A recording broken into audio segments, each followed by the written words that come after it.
Untamed frontier. If you try to save your bacon, you're gonna go home hungry. To win the game, become acquainted with punishment, both in given and given. High Noon is a tactical combat board game set in a fictional turn-of-the-century Wild West universe, where players vie for dominance using various posses of unique characters with deadly variety.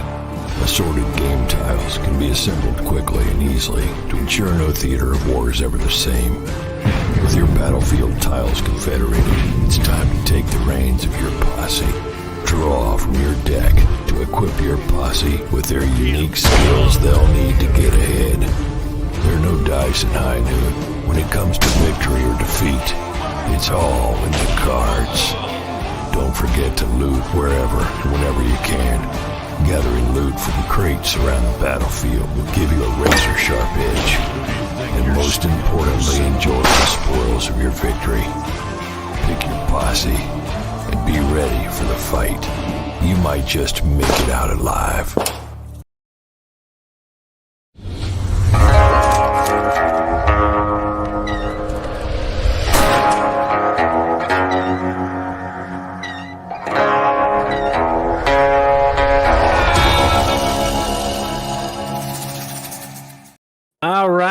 There was. I hope you guys enjoyed that long opener. Wanted to give everybody a chance to get in. Welcome, all you peoples from the Facebook group, from the YouTube channel, from the wherever you're coming from. Thank you so much for joining us. Haven't done one of these in a while, and felt, what else are we going to do with our time?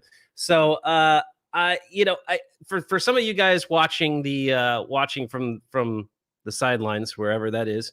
You saw the post. Maybe you're thinking, why are we talking? What does this have to do with High Noon?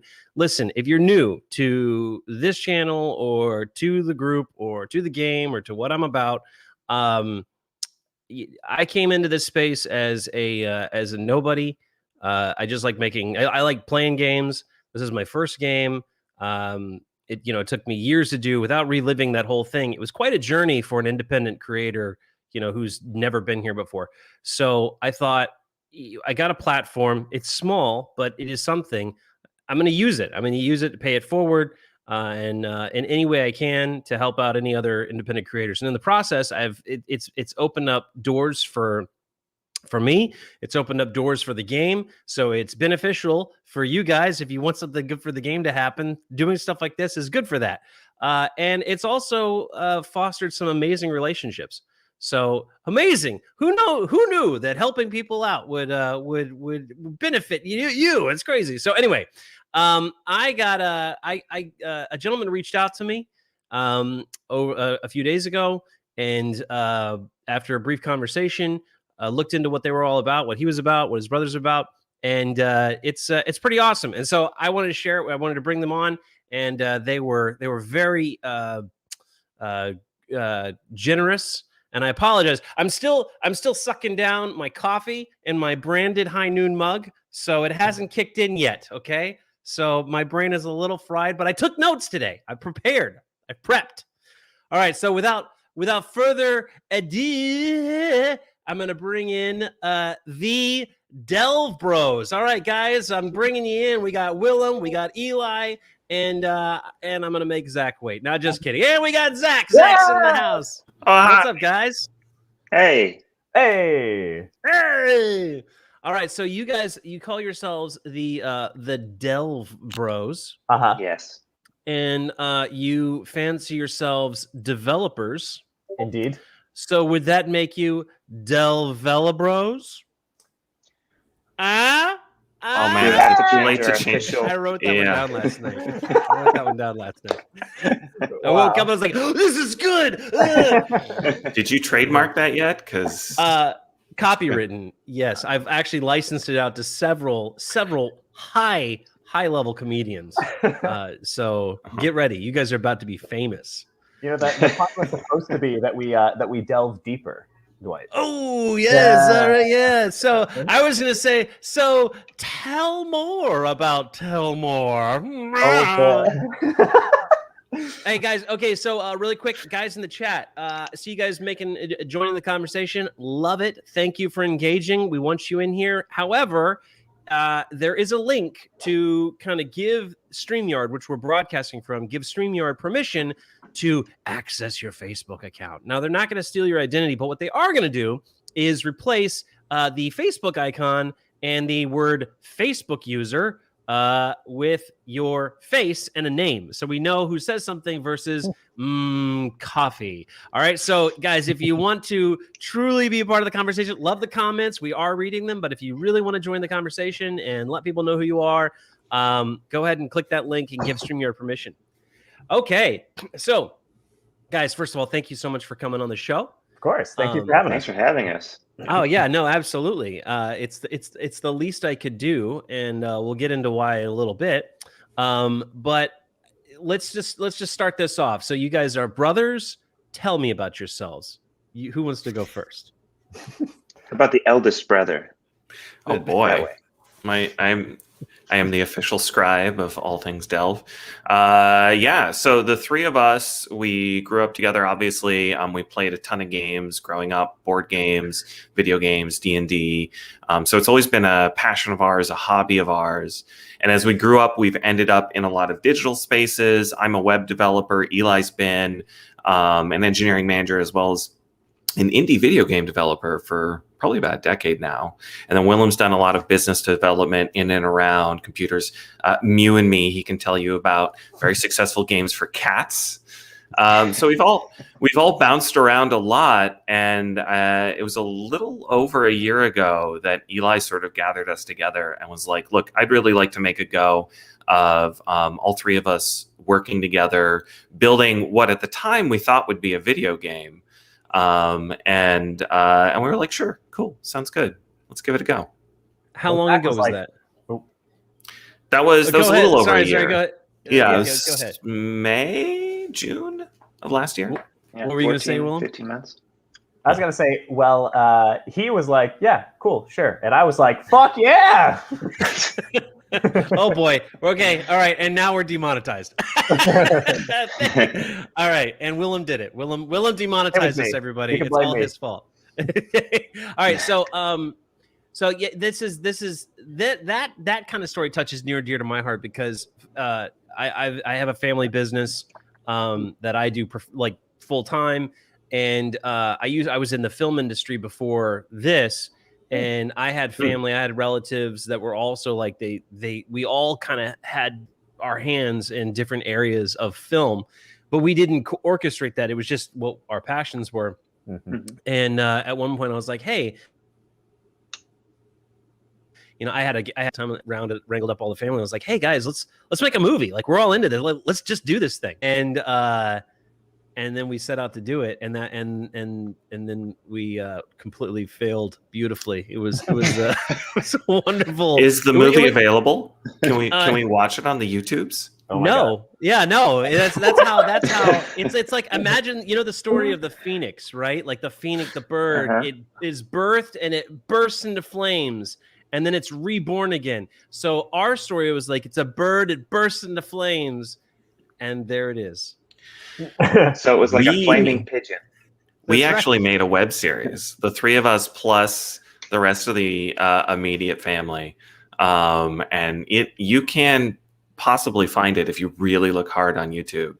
But yeah, we spent a Christmas vacation that way. Much lower stakes, although we still kind of blew up. Like Yeah, we didn't love each other as much at the end of that At the end of- vacation. That's when really we what started. you know. That's the projects like that. They really test the limits of Yeah. your friendships, of your true relationships. You see who you actually love, and who you just kind of tolerated because you thought they were useful, and then oh, surprise, they're not. So tell me about this. That you guys set out to. So Eli, it was your brainchild to create a group, a development group. Yeah, basically, I mean, I've been making indie games on the side for more than my career in time, probably. And it's always been kind of a dream to make an indie game company like full time. So I decided finally to do it. COVID kind of created the like catalyst that made me finally go, because there were big layoffs at my company, and it was like, well, here's a turning point. So yeah, then I was just sort of offhand at first. Like, I think mentioned it to Willem, and then he was like, yeah, and then mentioned it to Zach too, and he was like, oh yeah. And I was especially surprised about Zach because he's already working too hard, I would say, and has 2 kids. But yeah, we all jumped in, and here we are. So was it your idea then to do okay, hang on a second. So Zach, you said it was originally supposed to be a video game? Yeah. Oh yeah. Okay. Yeah, well, we didn't go in with a project idea. We have a list. It's got 50 things on it or something of different ideas.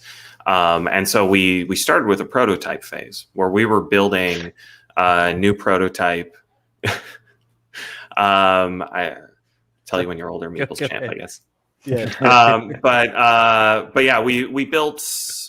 We narrowed down the list and we built 4 or 5 different prototypes, and all of them were video games except for Taelmoor. And Taelmoor is just, it's what we fell in love with. So even though obviously we've played a lot of board games, we've never developed them before. And Taelmoor sort of straddles the line between video game and board game. But we love the idea so much, we decided to dive into this new territory in addition to building the video game half of it. Yeah, we finally went through a like very traditional prototyping process where you come up with a bunch of ideas, test them out, and then just as best as you can analytically compare them and pick the best of it. But we finished by having a live debate on which game we should pick, and somehow the board game won. When you say you had a live debate, like you invited people to watch a live stream debate? Yes. What was your viewer count for that? Millions. Perfect. Don't look that up. I have a millions limit. I don't even do live stream debates. If not, I'm not guaranteed millions of viewers. Yeah, that's why I agree with all of my guests. So get my viewers, get in here. If you want to see me disagree with these guys, I need at least 2,999,995 more viewers. Get in now. Reasonable. It's free. Yeah, right. We can achieve this. We can do it. Okay, so had a live debate and in front of millions, and it was decided, let's make a board game. Had you guys ever made, now before we go into board games, so for those of you guys watching who are like, shut up about everything else, all we care about is board games, we're board game people, fine, we'll get there, okay, we'll feed you the words. But have you guys, you said, okay, Zach, you're a web developer. Okay, who is a game I mean, are you also a programmer, like a game developer as well? Yeah, I'm a computer programmer, and I've done a lot of stuff, including some side projects, some games. But video games have really been Eli's focus in terms of development. Okay, sure. Eli, so you're a video game developer. Yeah, I'm a professional video game developer. Wow. As in professional, as in literally, that's what I was getting paid. That's what you get paid to do. That's what you get paid to do. All right, I won't. For NDA purposes, I won't ask who you work for.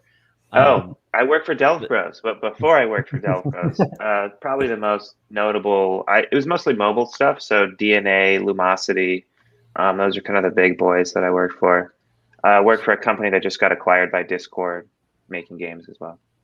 Wow. All right. Well, this is how you build a team. You find people who are actually have the skills. It's cool because you guys actually have these verified skill sets.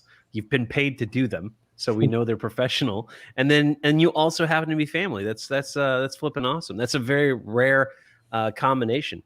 And then I guess Willem's the idea guy. What's your no? But actually, if I were to embellish that and bring it more factual, you actually, when you were like, heck yeah, I doing a little research, because you were the one that reached out to me. I was like, if you Willem, okay, if you Willem, they will come. I guess. Yes. So I was like, this guy's a guy who pushes a brand, gets it. So I saw your website, and I saw that you've written some articles, and I know we're going to talk about them on another live stream, provided this goes well. But game theory is really your thing. Like, you seem it's like it's almost like your religion. It's like how you approach life. Like, yeah, you're like a Zen gamist. Yeah. So I also started. I kind of like that. I also started in game development. I worked at Lumosity with Eli as well, doing game development. But I sort of I've had toes in startups and entrepreneurship for a long time, and wanted to give that a shot. So I would self-describe as a when I'm pitching myself to people, I say that I'm a serial entrepreneur in the conscious games space. So I like to use games and gamification in unusual and weird ways. Tried making games for cats. That went fine. Now I run a gamified academy for game developers. That's my primary gig. And then, or maybe not, I don't know, I share it with the Delve Bros. Eli, have you taken your brother's game development course? No, unfortunately. It's okay. You don't have to answer. He's like, no, he's my brother. I taught him it. I taught him that course in between the wedgies and the wet willies. All right, well, listen. Let's before we go a little further into it, you mind if we show off a little trailer for your Taelmoor game? Of course. See what these guys. Yeah. All right. Let's see if I can figure this thing out. I'm a boomer. What do we got here? Okay, here we go. A good-looking boomer, very young face. What the heck here? I had this all ready to go. Okay, here we go. There, and I think it's this. It's its own skill set to be able to talk while tech is malfunctioning. I know. I was on the varsity talk while teching team back in '86. Incredible. I didn't know. Now they're all dead, eaten by the fires of the desolation, or else put to the Inquisitor's torch. Can't take me now, not when I'm so close. I can undo the damage, bring balance back to Vale. Just let me escape. I will turn myself in once the work is finished. What do you guys think we should do? Taelmoor is a first-of-its-kind co-op narrative adventure game. 1 to 6 players team up using scan and play technology with their mobile devices to explore dungeons, solve puzzles, and fight monsters. The box contains a variety of reusable room tiles, item tokens, and character standees. Each 60 to 90-minute scenario uses these pieces to tell an interactive sword and sorcery story. You interact with pieces by scanning their QR codes, search the room for secrets, use the thieves' tools to pick the locked cell door, try to reason with the mad wizard. When a fight becomes unavoidable, use your class's custom combat deck to coordinate with your party and gain a strategic advantage. The continent of Taelmoor is a wondrous place, with many challenges, just waiting for an intrepid adventurer like you.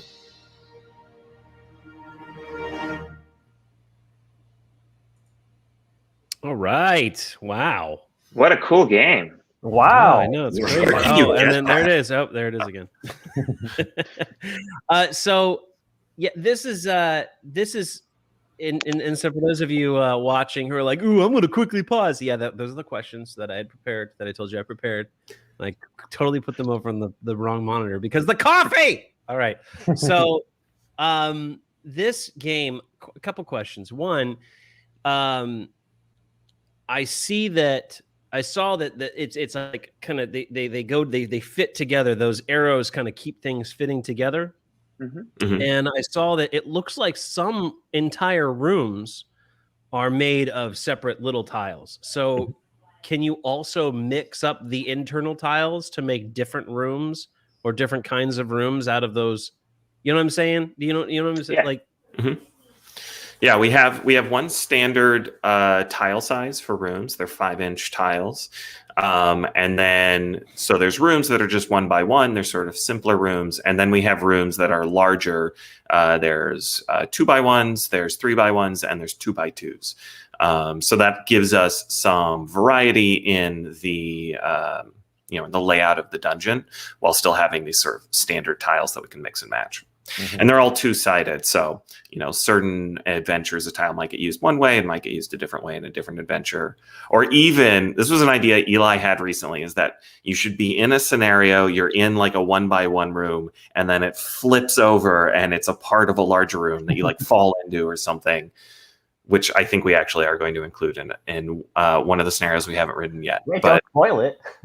Yeah. It's spoiled forever now. You know what? Yeah. You were on the right. You were on the perfect show to go way into the future of spoilers. This is all I do. All I do is spoil the future of High Noon for people. So you're in good company. Yeah, Nick. So Nick and the group asks, is it voice over narration or do you read the text out loud? This is actually a question I was curious to know. Oh, you read the text out loud.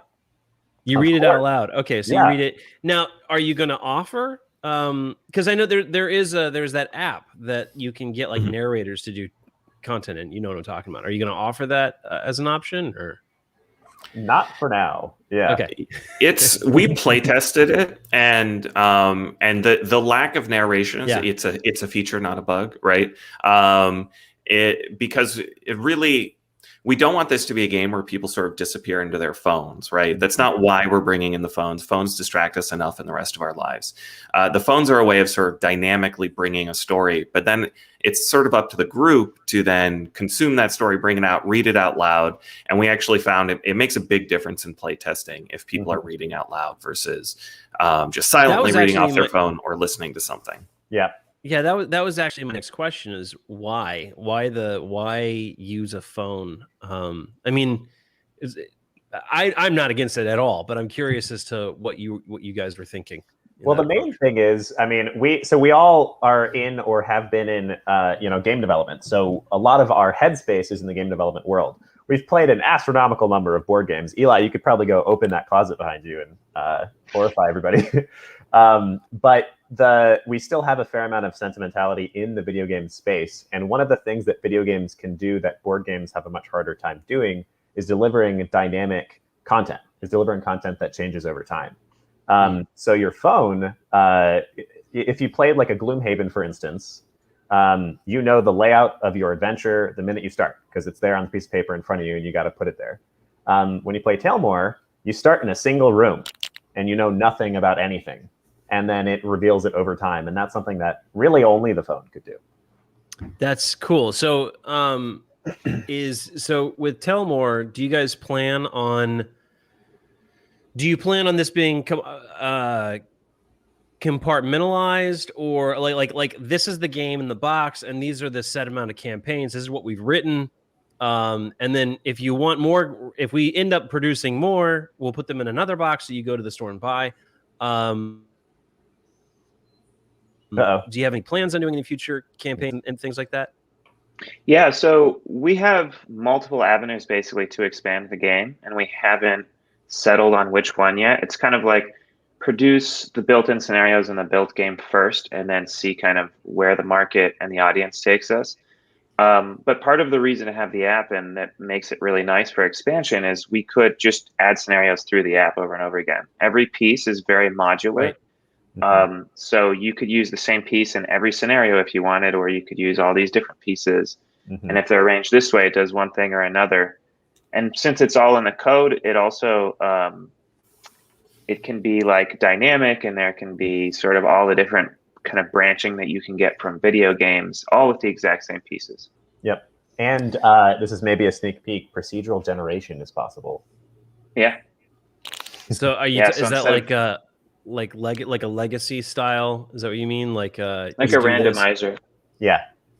So you'll go into an adventure that nobody created. It was made by an AI. Oh, that's cool.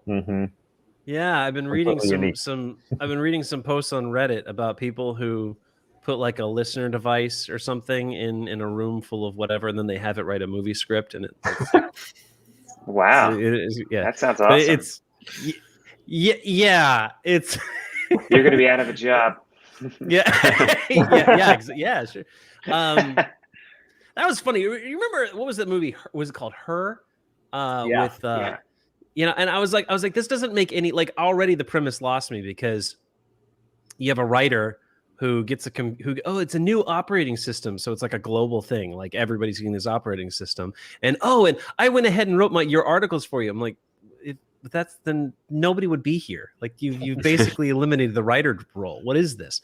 Anyway, okay, so yeah, you're out. Sorry, bye, Eli, you're out. Okay, so I'll just remove him, and so now you guys just kidding. Well, hey, we by the will way, also have physical expansions if things go well. So like we thought about like adding steampunk and like ocean vessels and stuff like that as like a next expansion. And then so it's like this combination of physical pieces that we need humans to produce and scenarios that we've pre-written, and then a very small amount of letting the eventual AI overlords do a little bit of it. Computer do the job. Mm-hmm. Yeah. Hey, so just letting you guys know, I am having some connection issues. So guys watching, if there's a delay, in my responses, or if there's some skips or whatever, that's what's going on. It's my end. I don't know what's going on. And my elite squad of IT, I never had. So there's that. Okay. One man show, guys. All right. So Nick asks again, he says, what's the game duration? Just wondering how many power blocks I'll need. Actually, I felt this would actually be a good idea. This would be a good time to jump into the campaign itself. I do see that it's 60 to 90 minutes. Is that basically what it is? Yeah, some scenarios are multi-part, so you could string them together in one day if you really wanted to. But yeah, each individual scenario is 60 to 90 minutes.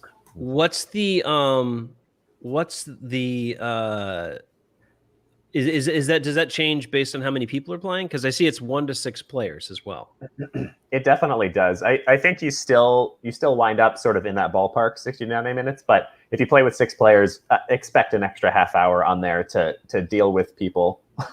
Gotcha. All right, so here it is. Here's Kickstarter, Taelmoor and Kickstarter. Is it Taelmoor? How do you pronounce it? Taelmoor. Taelmoor. All right. The title itself, actually, you'll like this, Dwight. The title itself is a pun. The whole idea is that we tell more tales.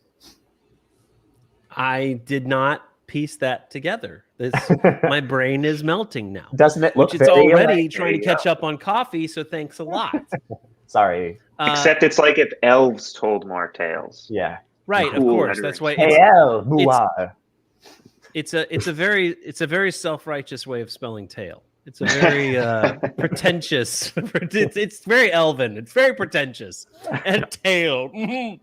Actually, I can't help myself. I must now have a sip with my pinky up. Mm-hmm. All right. So you guys are 2 days. Is this a 30-day campaign? Yes. Yep. Yeah. So 2 days in, and you're already almost fully funded. You're sitting at 17,600. That's amazing. Great job. Mm-hmm. Thanks. So here's the pay. What I love, actually, I love that you guys straight up put the barcode in there as if like that's how this universe is. Like in the world of Taelmoor, these magnificent shrines glow, and like they're totally digital. I imagine like ancient runes, some lost god. Nobody knows what they mean. I kind of love that. Great power. I've never done that mental exercise, but I love the idea that QR codes are just like, ancient tech in this universe. It strikes me like this is a cartoon waiting to happen. We're like Johnny and his friends were just gamers in their basement, but when their older brother dropped off his time-traveling Camaro, they found themselves in the world of Taelmoor. Like Like they've got like jean jackets and like Marty McFly vests or whatever. I'm seeing it as an 80s cartoon. Yeah. And then, and all the fantasy dwarves and elves, whatever, shooting. And then they're like, what is, go to the rune. That's a QR code. What is this QR code you speak of, demon? No, it's for this. You use this. It's magic. No, it's just a phone. See, you beep. That would be amazing. Anyway, okay, so I love it. I could see it. He-Man and She-Ra are having a moment right now, right? Yeah. Do you want to produce our own She-Ra episode? Get some Masters of the Universe going on. This would be listen. Let's get Kevin Smith in this. I think I'm pretty sure I still got his. I'm pretty sure I still got his agent's phone number from before they filed the restraining order. So I'll reach out to him. They'll totally be down. Please do. So here's the campaign, everybody. So you've got a bunch of standees. Mm-hmm. I love that literally legit everything has a QR code. You guys have really embraced this thing. It's not a gimmick. This is the game. This is the experience. Okay. So first of all, did you use Game Crafter for this, or what did you guys do? How did you get your mock-ups like this? These look really good. These are Game Crafter, yeah. Okay. I just briefly engaged with them, so that's why I'm kind of like they're great. Yeah, we've had a good experience with them. Mm-hmm. Although we did so if you ever do Game Crafter, when you're ordering cards, there's an option which is like, I'm forgetting the exact words now, but it's like all cards, random cards, or like random cards, parentheses, all cards. And we have like a set of 96 individual cards. And for whatever reason, it didn't it didn't even occur to our brains what the heck that drop-down menu meant. And so I think for like half of them, we ended up choosing all cards, and half of them, we ended up choosing random cards. So when we first got the original combat decks for Taelmoor, like half of them were fine. And then half of them were like, this is missing cards. And then we're like, some of these cards are doubled. What is going on here? We realize it's like for ordering a booster pack or something like that. Some sort of randomized thing. So we had to reorder really quickly there. Taelmoor the Gathering. Taelmoor the Gathering. When I first got the cards for the expansion posses, I ordered them all and I created the boxes, the posse boxes and everything. And when they all came in, they all came packed in the boxes, and I was like, oh, and the boxes were shrink wrapped, like everything was like packaged. And I was like, man, they went above and beyond. And then we start opening the packages, and like cards, like other posse cards were in another posse deck box, like completely did not belong there. And I'm like, what happened to those posse cards? And then I was like scrambling to try to find the other cards. And then I realized that like some of those cards were mixed in with these guys' cards. Like it was complete, like they literally just grabbed random cards and shoved them into the boxes and shrink wrapped them. So that's wonderful. I do really wonder what their card printout process was, because it was a little weird. I'm sure it makes sense, complete sense for them. Like if you see the printers, I'm sure you're like, oh, that goes there. Okay. Yeah. But for those of you guys who are going to order, just expect that nothing will be sorted. So the combat looks very much like a Final Fantasy or like a turn-based style, like classic RPG, video game RPG combat. Is that where you're going for?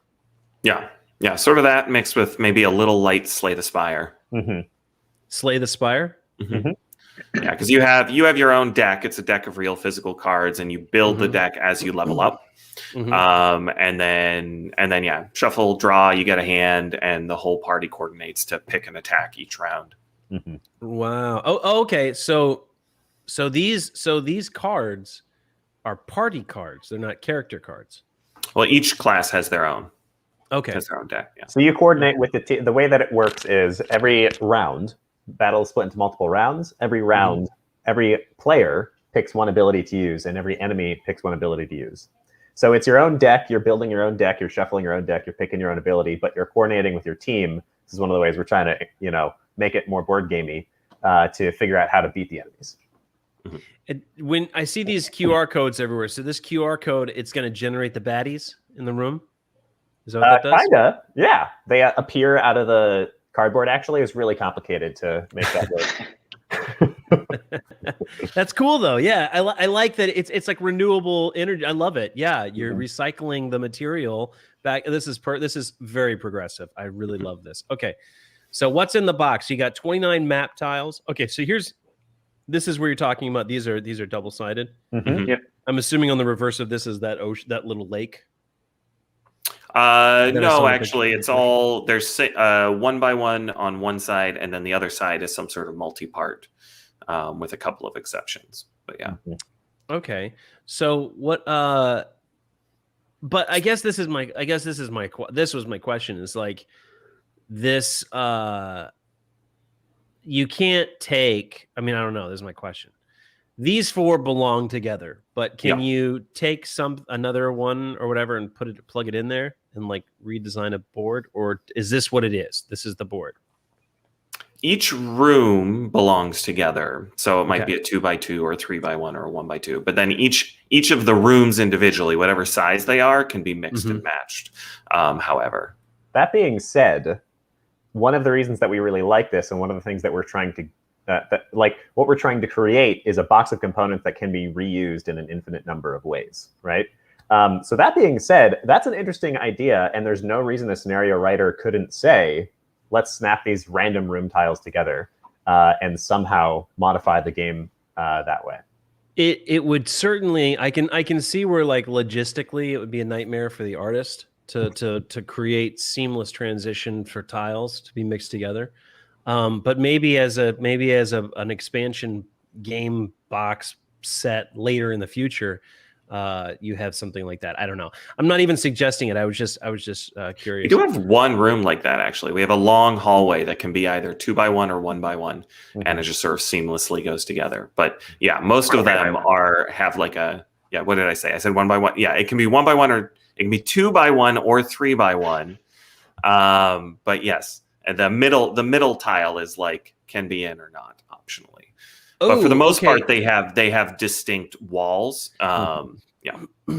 So so Nick is asking in the chat. He says, I guess the question is, he wants to know about the print and play option. If he bought the print and play option now, could he play immediately? I'm going to back the physical copy, but would purchase both if it is immediately available. Yeah, this is a little confusing. We get some questions about it, but we basically have 2 print and plays. There is a demo print and play, which is available now for free. You'll see it when we scroll far enough down on the page. Okay. The pieces are and the pieces are also on Tabletop Simulator and Tabletopia. So if you want to play it now, you can. There's 2 scenarios that are available. You can play. We've got sort of a demo web app out there, so you don't even need to install anything. And yeah, so you can just play with that. Then the print and play backing level will be every single piece. So it'll end up being like a 40-page print and play or something, and that won't go out until the game itself ships. Okay. So this right here, this will not be available until the physical game ships out. Yeah, correct. But you can play the 2 public scenarios right now using the print and play demo. You guys have an open to the public. If you guys want to try this out and play it, have a great time, here you go. That is available. Tabletopia, which is where High Noon is also hosted because it's free there. And then if people want to pay, Tabletop Simulator is what you're saying. Where can they? And I guess there's links on this page to those. Yeah, keep scrolling down. Okay, we'll get to them. I want to get through the the assets here. So you got 21 map tiles. Are you and these are going to be cardboard map tiles? Yeah. Okay. I only ask because material components is a big deal for us at High Noon. We started with polystyrene game tiles, which I'm thinking about moving over to the material of board that GameCrafter uses for this kind of stuff. I'm assuming these are laser cut, right? Yeah. Yeah. As a matter of fact, we used it for GameCrafter, and this is for you guys who are watching. You High Noon guys, sneak peek. Here is I'm holding the physical copy of the 3D version of the bag. Wow. So this is going to be a future upgrade, but there's the office. Wow. So 3D furniture, and then awesome. here's the vault. That is thoroughly cool.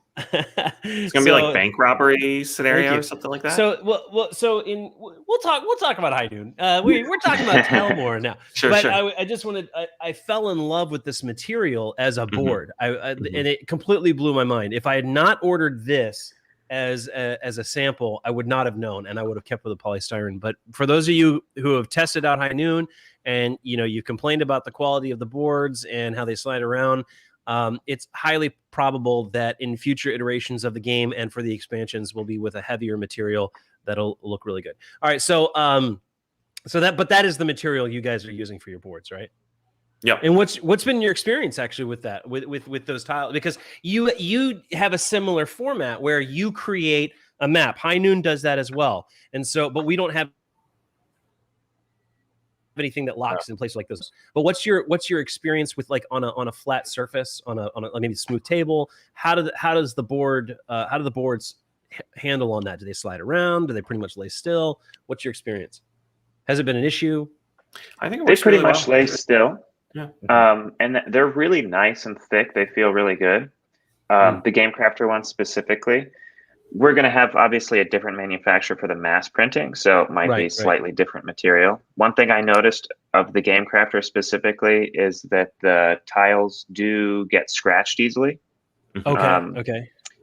But it's not terrible, and they feel really quality, honestly. Did they give you the option to UV coat them? Yeah, which we did. Okay.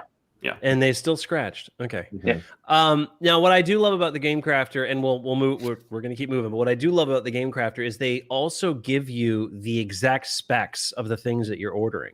So when you're talking, because we're doing that with our factory. When the Game Crafter gave us their cards we felt were slightly better than the original cards that we were getting from our factory. So, but Game Crafter gave us the exact specs, so we were able to give those to the factory, and now they're able to produce at that quality.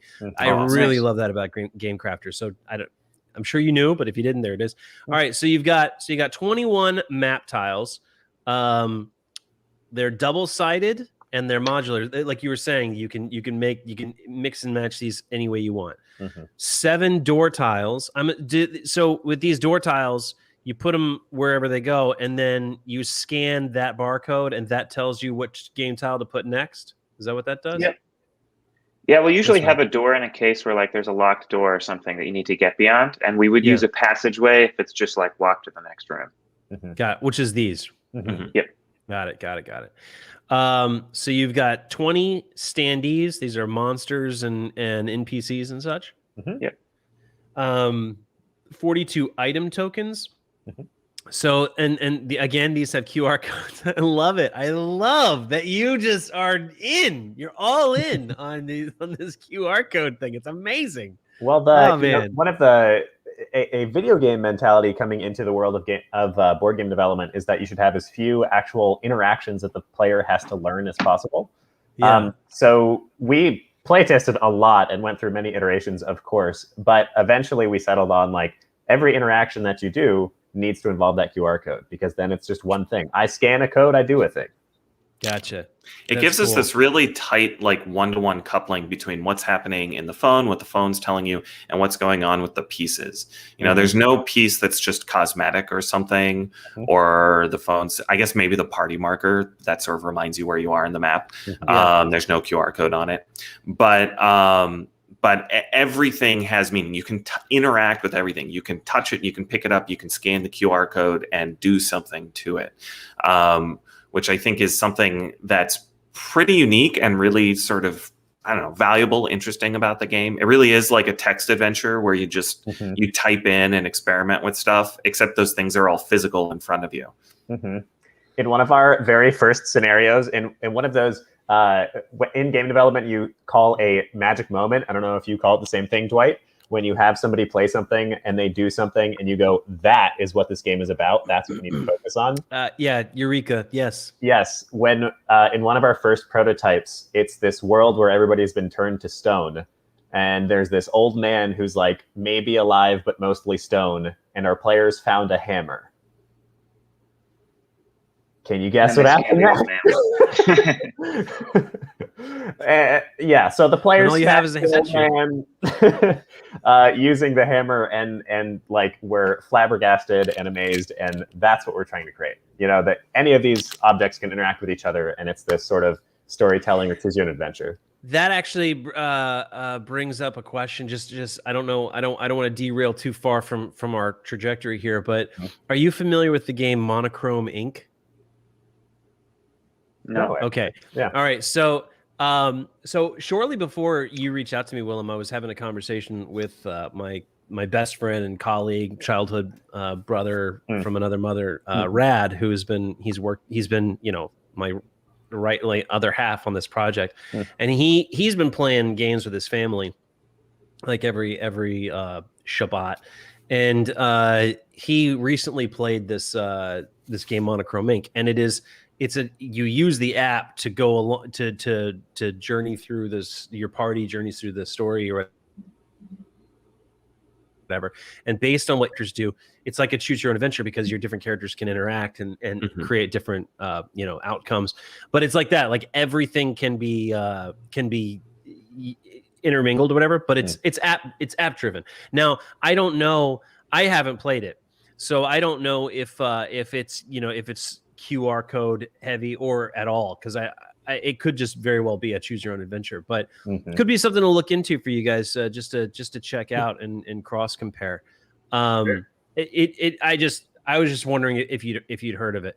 Okay, so you got 6 class cards. Okay, now I looked. We'll get to the mini, but I saw on the party token there's 4. It looked like 4 classes were on the party token, but you actually have 6 classes you can choose. Is that the case?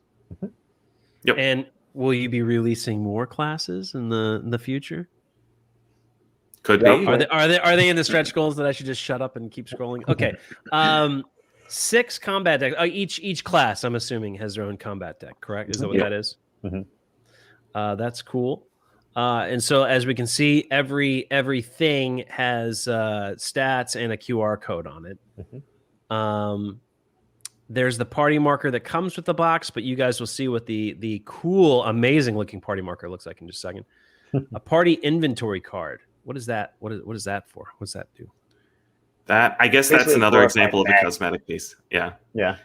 It's just a reminder to people, because what happened is, so people pick up items, right? And they're just they're there. You can use them. You can put them anywhere. But we found people were like laboriously moving them around the map with their party.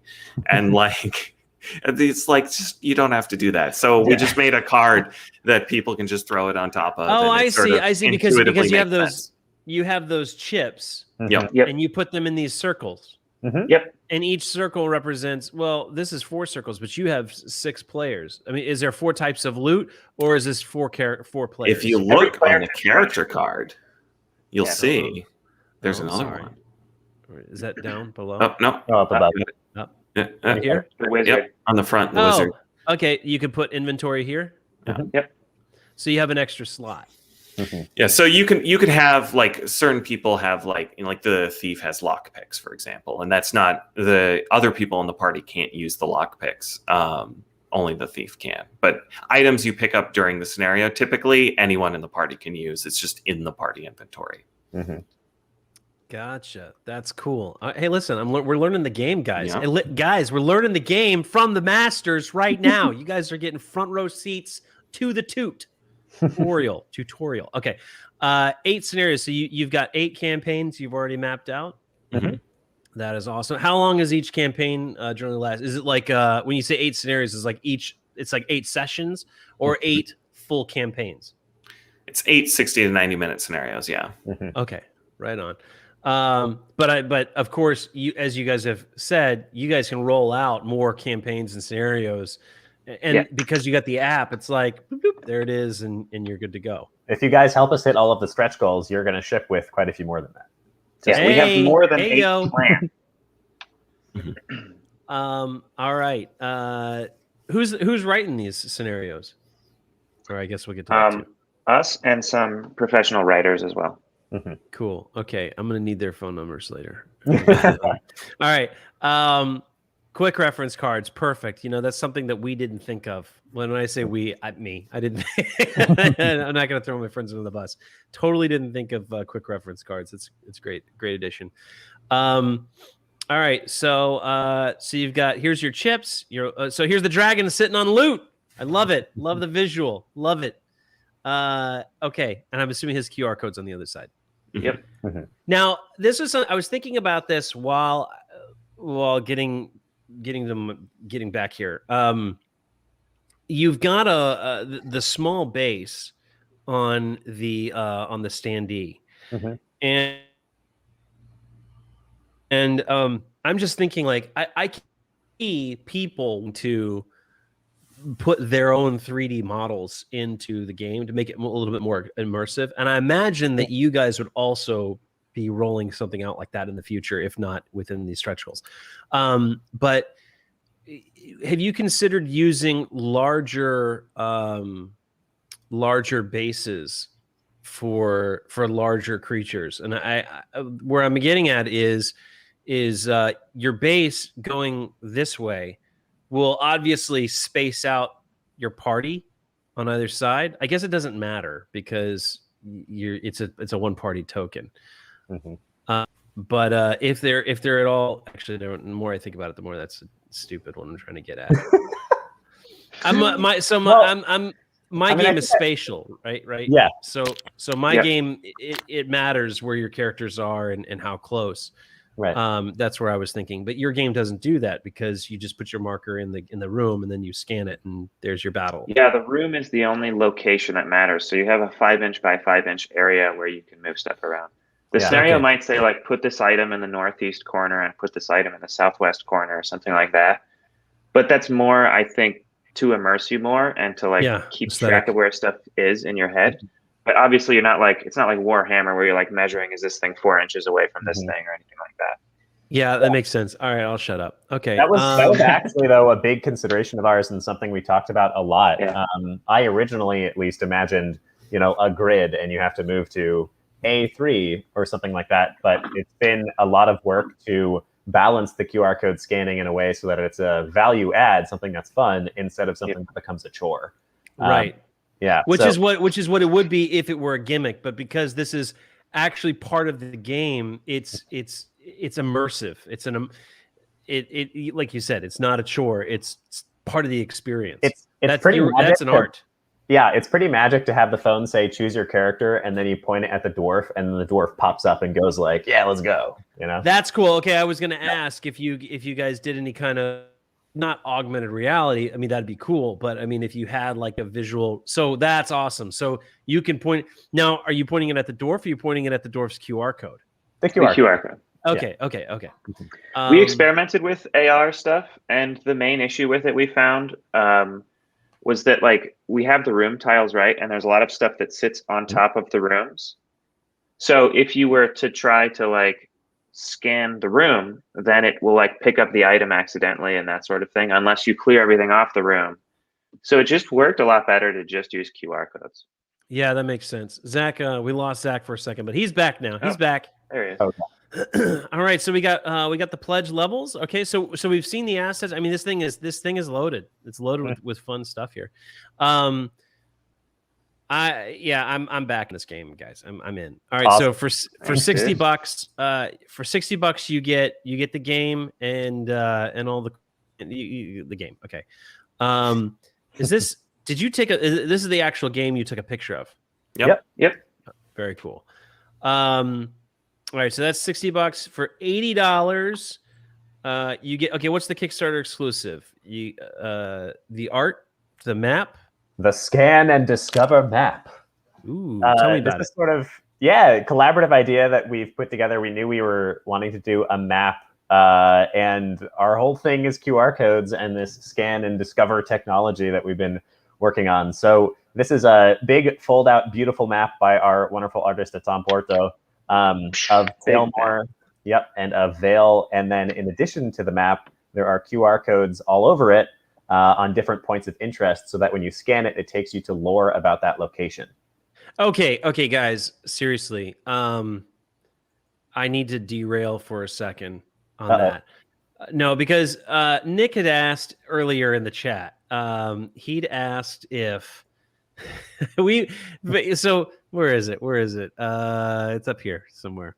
Oh, Nick had asked earlier. He said, "Ask if he wants to help with our High Noon nap game."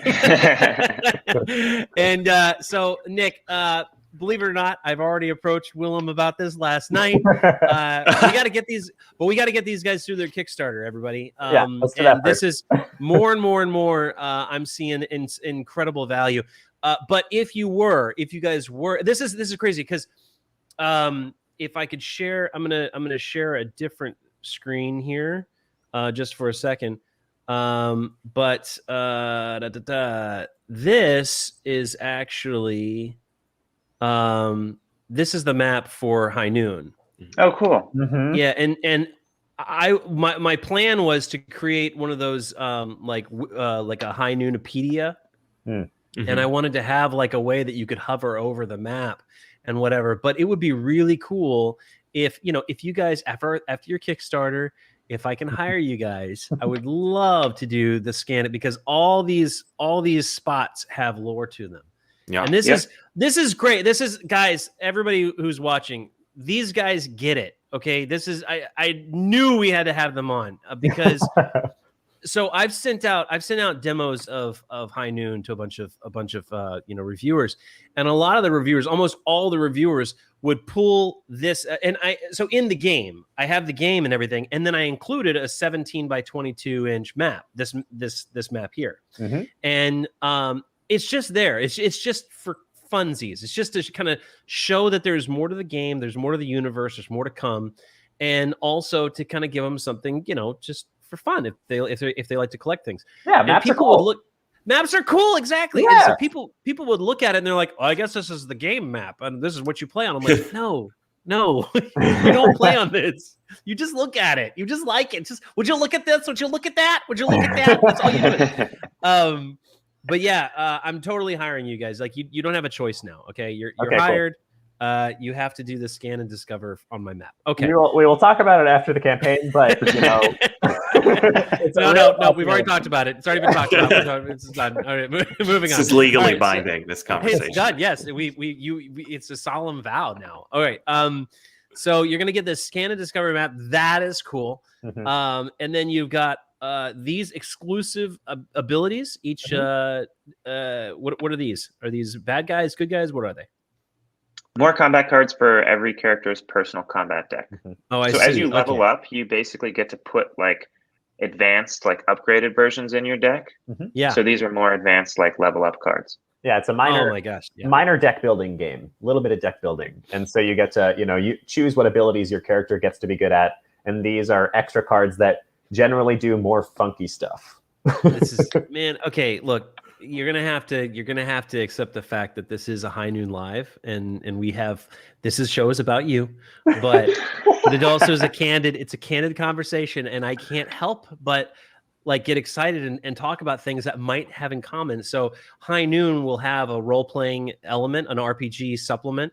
The idea with High Noon is that it's expansive in not just itself, but in also different ways that you can experience it. And one of those ways is to transform it into a role-playing game. So rather than playing with a group of posse like characters and shooting each other, you're playing with one character and you're leveling them up.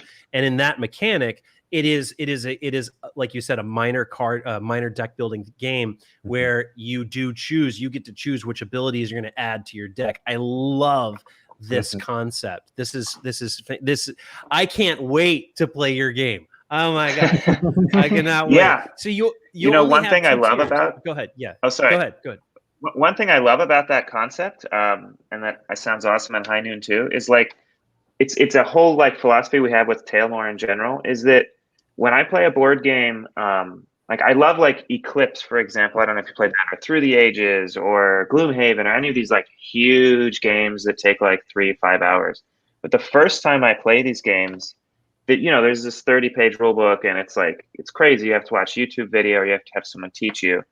And we really wanted like why the level up mechanic is great is that like just when you start your first thing, it's just like, okay, grab these 10 cards, that's what you have. And then as you level up and you understand the mechanics already inherently, then you're like, oh, this is going to augment this. And I understand how that works. And you slowly learn more as you go. The game itself is the tutorial. Yeah, exactly. Yeah, that's man. This is. Did we just become best friends? I guess so. Do you want to go do karate in the garage? Can we call ourselves the Wolf Pack? Heck, you want to go to Vegas? I would have it no other way. All right, so a free access to the first digital expansion, The Rescue. Okay, so this is a Kickstarter exclusive. That is not. Yeah. Okay. The rest of the bits physical are. pieces. Oh, I see. It doesn't have the badge, so it's not. Yep. Okay. Yeah. So there's an example. If you buy the $80 one, you're immediately getting at least 11 scenarios. Yep. Oh, got it. Okay. Got it. All right, Dungeon Master. Ooh, what is this? Oh, for $500? Is this a $500 thing? Is this a tier? Okay. Everything included. It's got your name all over it. Don't threaten me with a good time. It's a great way to butter us up before, trying to pitch us on a job. You know, I'm a stickler for things being my idea. Rad will attest. I was gonna do this. This was my idea, but now that you've said it's your idea, you've made it like your idea. I'm not doing it. But I was going to. I buy that. Yeah. You do whatever you want, including the $500 level, if you wanted. If I wanted to, only yes. If you want to. Only if it was my idea. Yes. Okay, you know what would really right, show me is if I'll you did think it about twice. Like that would. You'd really put me in my place. No. You know what? No. You know what? I'm going to do it 3 times because that was my idea. Okay. That's just unreasonable. Take that. All right. My God, what did I just do? All right. You have to put your name in the rulebook 3 times. Okay. So that's what happens. So everything. So you get all this. So for $500, you get. I get to collaborate with you guys. To design a new token and a new line of dialogue. A producer credit in the rulebook. Very cool. And I get to play. Is this what you're saying? I get to play a session with you. We get to play freaking D&D together.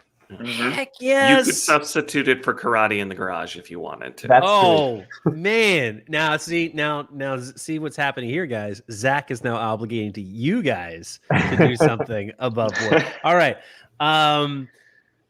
Let's see. So more great reviews. All right. So let's go to the stretch goals. So the funding goal. What is this? That's basically how much we need for the printing, exactly to the dollar. $23,580. Okay. Yeah. Now that's what you need for printing. What about shipping? I'm assuming. I'm sorry. For everything we need to get the boxes out to people. Well, shipping is not included. That's what we need for printing and freight. Okay. And then then you have to pay for shipping. Yeah. I get. Yeah. I understand. You're right. The viewers might not understand.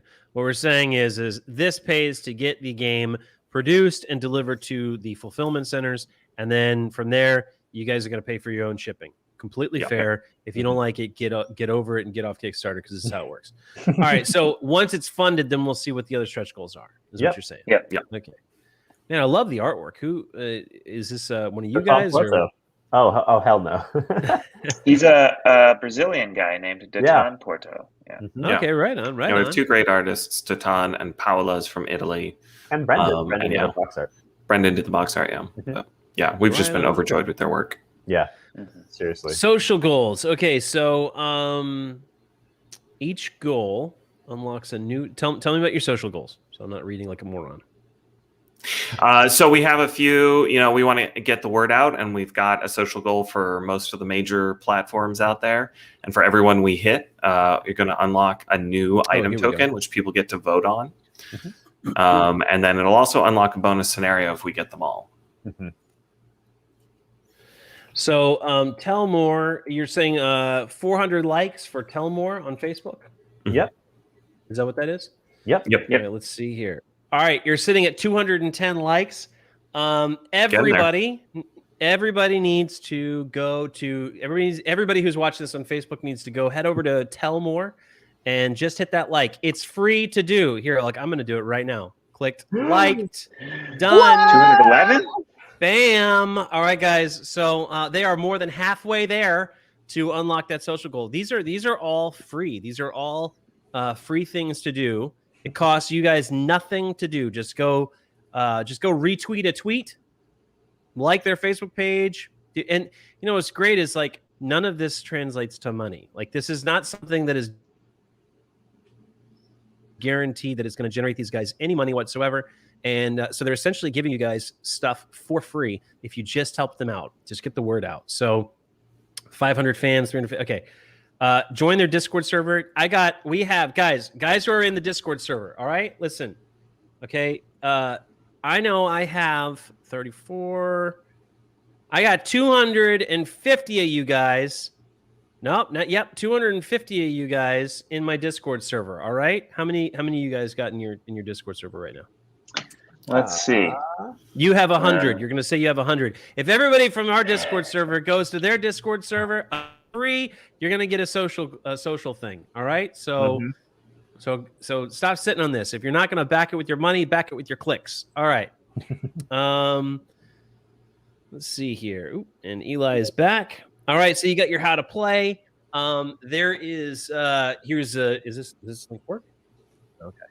But they can go to the address and that's how to play the free demo that we were talking about, the print and play.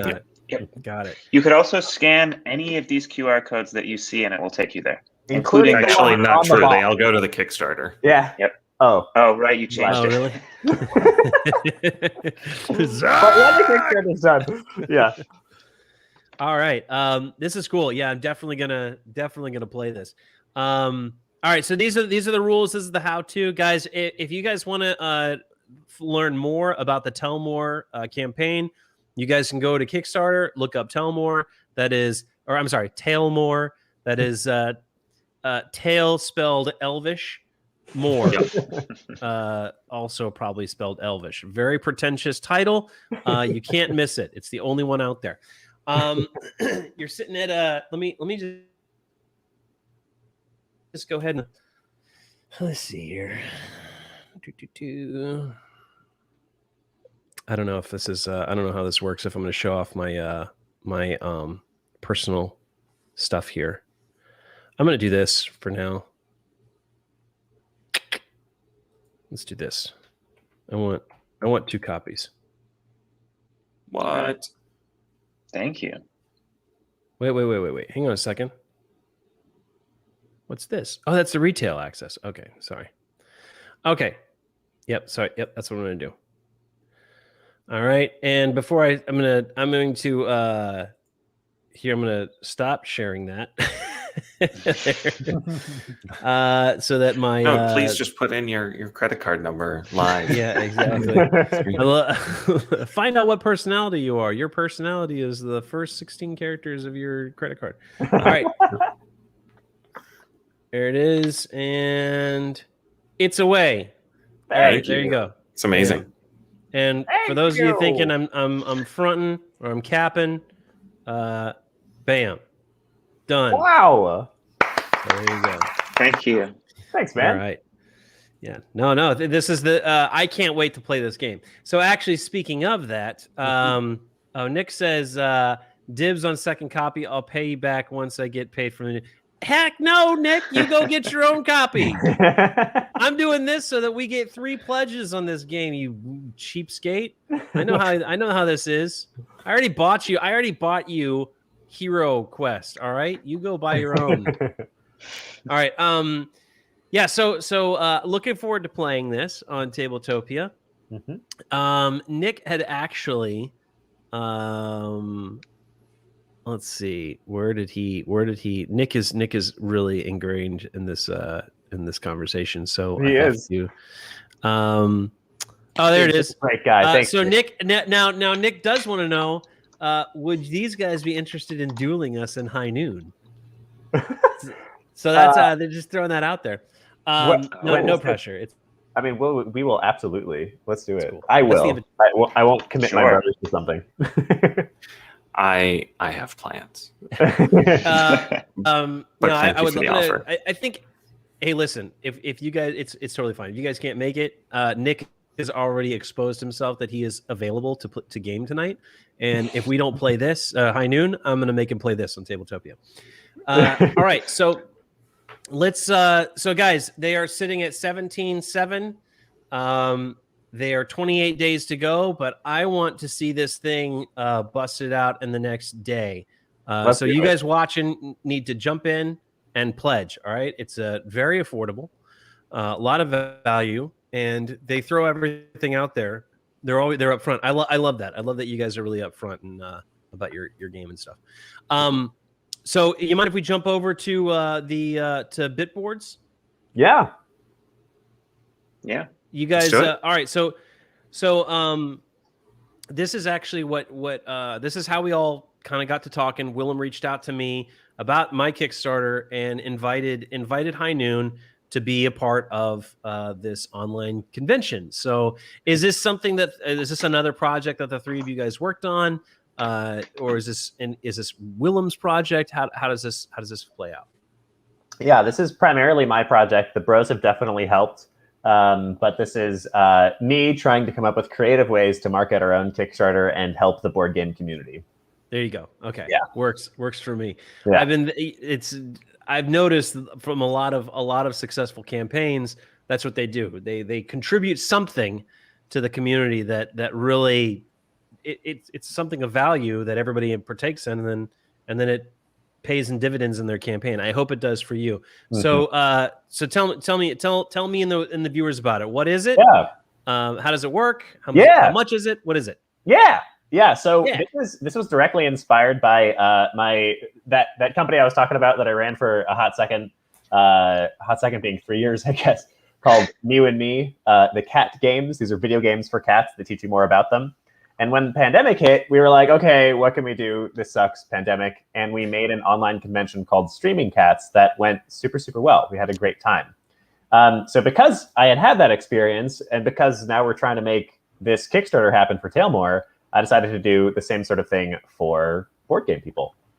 So this is our digital board game convention. The idea is to support the board game community. It is completely free to all attendees. Completely free to all people who show off their games, completely free to all people who give talks, even free to our sponsors.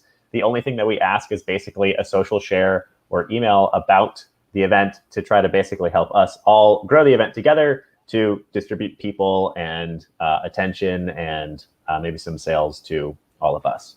So it's us hopefully collaborating and building a cool convention together. So it looks cool. So this is the first one? The first Bitboards, yeah.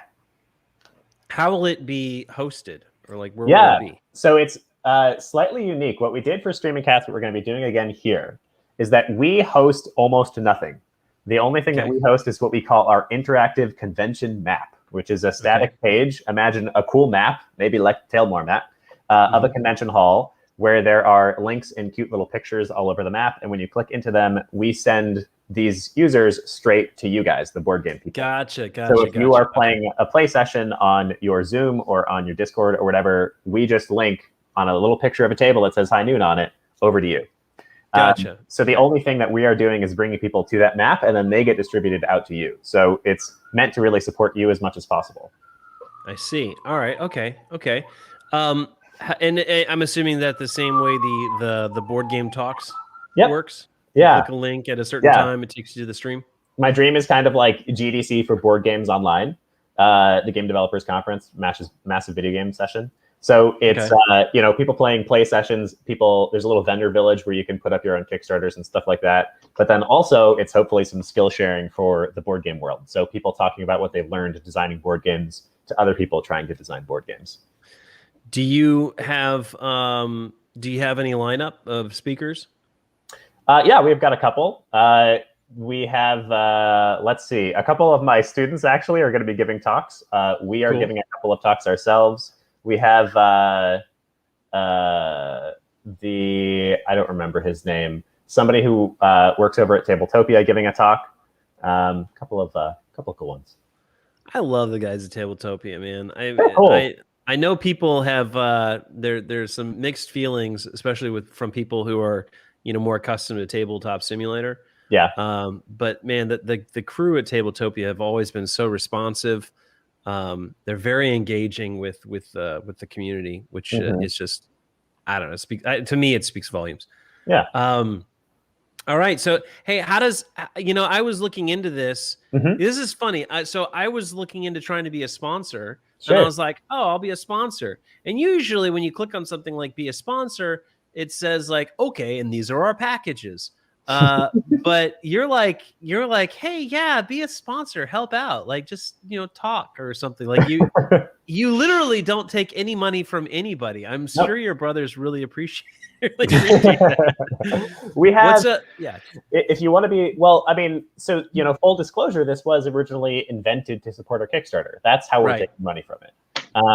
So the idea is that we're trying to use this as a way to shout out our own Kickstarter, but while doing so, hopefully shout out other people's Kickstarters as well. And so that's like you said, that's the payoff. Yeah. That's very cool. Having said that, I love this idea. I think that the game space is ripe for events like this. Now, when we were talking about this last or 2 nights ago or what have you, you remember I'd asked if this was like spatial chat, and now I'm saying it's not. But have you looked into spatial chat? Yeah, I actually I don't remember what you called me earlier. Somebody who loves game theory or something. I actually find spatial chat a really fascinating application of gamification. If you guys are unfamiliar with it, it's basically like, imagine a little world where you're walking around with a little character, and then you wind up in a Zoom session if you're close enough to other actual humans in that little virtual world. I worked on a product like that at my last job. There you go. There you go. Yeah, it's so Gamma uses spatial chat for their conventions, and I had never gone like this. This year has been a whole new experience for me as a first-time game developer. But I attended the thing, and I didn't know what to expect. It was an all-day affair. I was like, okay, I'll go to this little online con. Honestly, like I've been to, so in my previous life as a film producer and distributor, I would go to the Cannes Film Festival and Film Market. And cool. I would go to the American Film Market as well, but the Cannes, like you don't like, nothing touches Cannes. Cannes is where you go for all that stuff.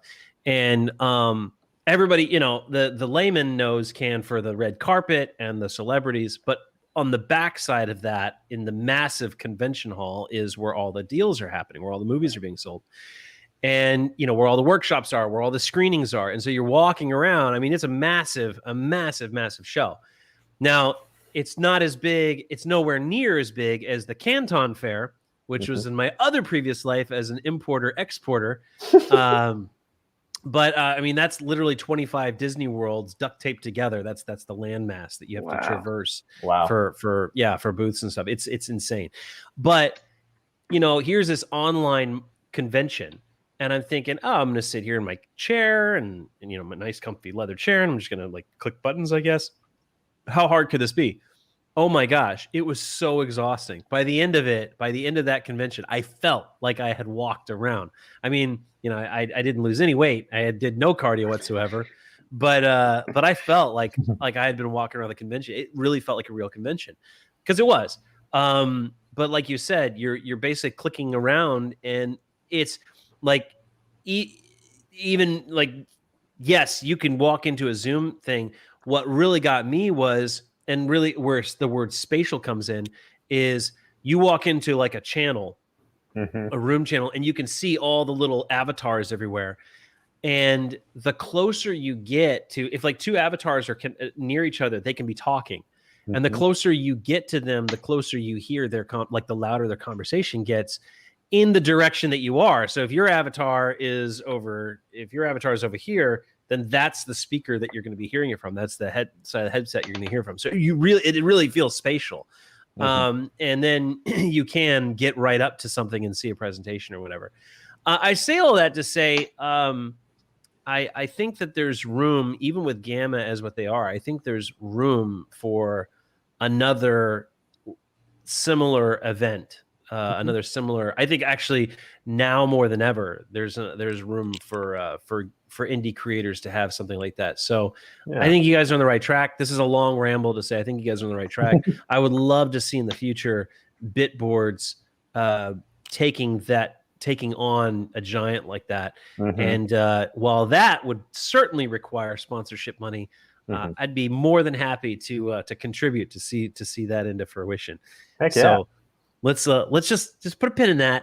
But for everybody until then, for everybody watching, we got 8 days, 18 hours, 35 minutes, 30 something seconds until the show starts. You can get your tickets by clicking this button, and basically it takes you to it's an Eventbrite. Oh, I see. It's only showing this one tab. Yeah, it takes you to Eventbrite, and let me stop that. Share this. Sorry about that. All right, here we go. So it takes you here, and you just click register. It's free, right? It's free to everybody to do. Oh, he got dropped, but yes, it's free. Yeah. Oh no. Oh yeah. I sorry, I was over here.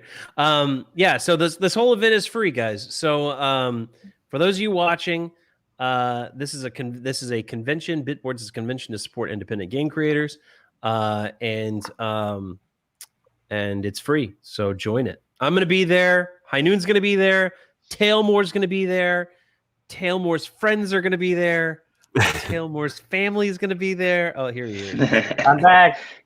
There's some other board gamers, I believe, that will be there too, right? Well, there's Roland One, recent golf Kickstarter is going to be there, I believe, and some other ones too, right? Steam Up by Pauline something. I'm sorry. I've been focused very hard on Kickstarter in the first 2 days of launch, and now I'm going to be focusing very hard on Bitboards, so my brain's a little frazzled too. I also haven't had my coffee. Crazy, yeah. What I lost what you said. I don't know if I'm sure everybody else heard I said I also haven't had my coffee, and I'm tired too. All right. No. So let me hang on here. Yet I'm letting Dead Space happen. That's not good. But oh yeah, I did have a question for you for Taelmoor. How long did it take you guys to make Taelmoor? It's about 6 months. A year. I mean, About a year. Well, depends on how you We look spent a at lot it. of time planning and trying different stuff, so I'm including that time. But like hardcore time on this thing, it's like 8 months, I think. Yeah, That's insane. I mean, it took me. Maybe I'm just stupid. It took me. I'm on year 5 now of High Noon. And you've been doing it on the side, right? Yeah, that's true. Yeah, Eli's been working full time, and the two of us have been working sort of an aggressive part time, and there's 3 of us total. The indie games that I've been making before this on the side, I spent I think 5 years on a relatively simple game. It makes such a big difference to be able to devote like all my brain power to this. Yeah. What's I do love this this cover art. I just realized I'm not sharing the screen, but I freaking love this this box art. It's just the other day somebody asked me what my favorite character was of the 6, and like maybe he's a little bit boring, but I just love the barbarian. I was gonna say Conan the Librarian. Yeah, that's your guy. This big dude with these weird glossy nipples and a big battle axe. You can't. I mean, you can never go wrong with glossy nipples. Come on. Well, there is a continuity error. He doesn't have nipples anywhere else. This is the only place this barbarian has nipples. So I think maybe they got cut off at some point in his career. Yeah, that's what it is. In between. As I start like frantically scrolling, where I got to see the non-nippled barbarian. Where is it? I don't know if there's one. If you scroll all the way down, all the classes. Good hiding. Oh, you're right. Yeah, all the way. Oh yeah, scroll all the way to the bottom. It's all the way to the bottom. This is important. Your viewers need to see this. Oh wait. Actually, let's see your team because you got it's the 3 brothers, and then all right. So here you guys are. There's Eli, Will, and Zach. Yeah. And then you've got the people behind the screen. So This is so. What did Paola do? What did she did? All the tiles and items, the art for those. Okay, all right, and Dayton, yeah, Dayton Island, did all the characters and the combat. So he did the Nicholas Barbarian. He did. Yes. He sure did. It's his. It's full his credit. Fault. Yeah, it's this guy's fault right here. Yes. All right. Brendan did that. So he did the world of QR code. And the nipple full barbarian. Yes. We don't know whose fault it is. Either it's his fault, whichever one is correct, and whatever. All right. So Sarah is a writer. What did she write? You guys will have to. No, go ahead, Joey. A scenario with a dragon in it. We'll leave it at that. Mm-hmm. All right. Give the girl a dragon. Yeah, that makes sense. Some girls want mutant ponies, and some girls want dragons. Anna Brown. And she wrote a scenario that's basically like Taelmoor, Romeo, and Juliet. Yes. How did you? That's awesome. Okay. How did you? Okay. So and Ben wrote Taelmoor heist story. So far, we've got 2 on the cleric. Oh, hang on. Let's see. So we got we don't care about use hack. All right, we got one for the wizard. So far, 1 for the barbarian, 2 for the barbarian, 1 for the cleric, 2 for the cleric, 2 for the wizard. All right, everybody's tied. All right. Oh, we got Anna going for the dwarf. What did Anna do? She's written one of the multi-part scenarios about kind of interacting with the god of time and duality. She's the one who wrote The Call, which is the full scenario that you can play for free. Right, you can actually play the first part of their scenario. Yeah. This is really awesome, guys. I mean, because what you guys who are watching are seeing is that this really is not a gimmick. Like, there's nothing gimmicky about this game. I want to drive this home because it can be deceptive. I mean, you've got this QR code in the middle of fantasy characters, and that can and people can get initial impression like, okay, what is, what are we doing here? Okay, we get it. You made a game with an app. But no, like, you guys really, that's just a part of this game. Like, you really have created something with character, with with depth. This is a game. This is a legit game.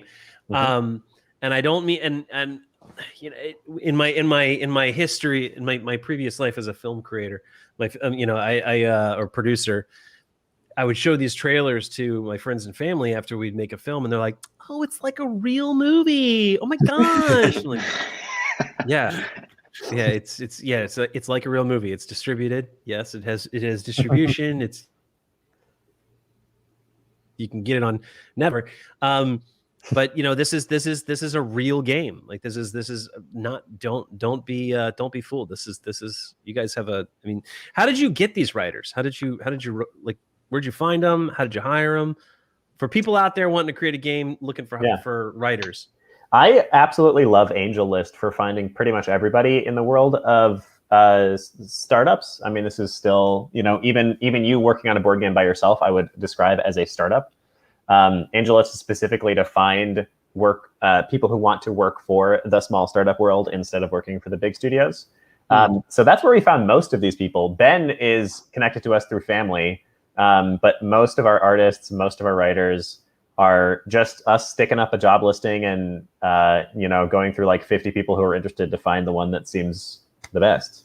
Did you tell them, hey, look, I want this to be written, I want a story about this, and this is where I want it to go? Or were you like, here's the world, go play? We mostly said, here's the world, go play. There were some things that we would deliberately ask for. We'd say, like, there are these tiles that need to be used and that kind of thing. And we also had them write a couple of sort of pitches to us, like, here's the story I want to write, and here's a different one I want to write. And we picked the one that we felt sort of fit the world best. But I am an advocate for, giving as much autonomy to your workers as possible, because that's how you get the maximum efficiency, the best work, the best art from people. Gotcha. Yeah, I have like a 100-page document, I think, that's just like lore for Taelmoor, the whole like world, etc. So I basically gave that to them, and said like, what do you want to write? And then I've been kind of the like keeper of the lore. So in some cases I'll tell people like, oh, that like directly conflicts with this, so you need to like change that slightly or whatever. But otherwise, yeah, we just kind of let people do what they want, which I think has really helped, as described, I think, make very different scenarios, which makes the game really feel fuller. What did you use to like keep your lore? Did you just like Word doc paragraphs? This giant Google Doc. Like, and then there's various like maps and stuff like that that I've drawn in notebooks and things. Mm-hmm. If it that wasn't much prettier map we've shown is a professionally drawn version of a scribble in a notebook. Yeah, if it wasn't, we haven't actually said this yet, and we don't advertise it very much. I feel like we should advertise it more. This entire universe was created over a multi-year role-playing scenario that Eli dungeon mastered. Okay. Yeah. Okay. Mm-hmm. All right. slowly added on to so this game wasn't a year. This game was multiple years in the making. Okay. That's true. The world definitely is like 10 years old or something like that. Yeah. Well, this is important. This is important for people to understand that like beautiful things like this don't happen overnight. They don't happen quickly. Yeah, and so like one feature we have amazing structure. Yeah. Go ahead. Sorry. Well, I was just gonna say, like, speaking of the in-depth lore, we have a feature in the app where it's sort of like Wikipedia. If there's anything that we have lore about that's like in the text, you can tap on it and pull up a little pop-up and read some more information. So maybe if one of your friends is taken a while, you can, or you're just curious about the world of Taelmoor. And so it has been, we have been on this rapid development cycle for the gameplay mechanics themselves, but it's been wonderful to have this in our back pocket of just this really deep, multi-year set of lore. And we've leaned on that in a few ways. That sounds. The map's another example. That sounds more accurate. I'm looking at all this, and I'm like, there's a lot of love that went into this. I can tell. All right, so, logistics and project management, communication with the factory, or Laura is essentially the fourth bro. She handles a lot. That is Zach's wife. Gotcha. Yeah. And then, music and sound. All right. So, your app has a soundtrack. Yep. How many tracks? Like creepy dungeon music, like very, like you hear like drips and stuff like that. So if you want to have your sound on, it's like atmospheric. I promise it's not annoying. It's just something that's very important, especially in board game app sounds. It's not distracting. Except during combat, and then it's like bam, bam, bam, because it's combat. Well, we wanted that. This is funny. Is this is another thing that people take for granted. For High Noon, I had a composer that I worked with for a long time, and I had him. I worked with him closely on the theme, and my desire was to have, a menu screen theme, and then battle tracks for each posse that like carried the theme, but also told it in their character. I got as far as the theme, and then he fell off the face of the earth. And it didn't matter how much money I was throwing at the issue. It just happened. So getting custom score for something is not a small task. So that's another. This is a value add. This is a tremendous value add. It's not a line item, guys. So you guys who are back in this game, you're not just getting a game. You're getting a soundtrack. That's like I remember when I like computer games, like big blockbuster computer games would come out. I would always buy the collector's edition. The 3 times the cost collector's edition, just because I wanted the soundtrack. Because back in the day, you didn't have like BitTorrent or whatever. Or you had CDs. That's some that you guys went that deep into the detail. There's your value, guys. All right, there's your timeline. Okay, I don't have to talk about that. All right, well, so ladies and gentlemen, there's the team behind the game. You guys have heard the story of the game. Here's the brothers. You've got the brothers involved. And you guys have anything you wanna leave this this scroll up a little on that page, actually. Okay, sure. Yeah, hang on a second. Let me If share. you don't mind.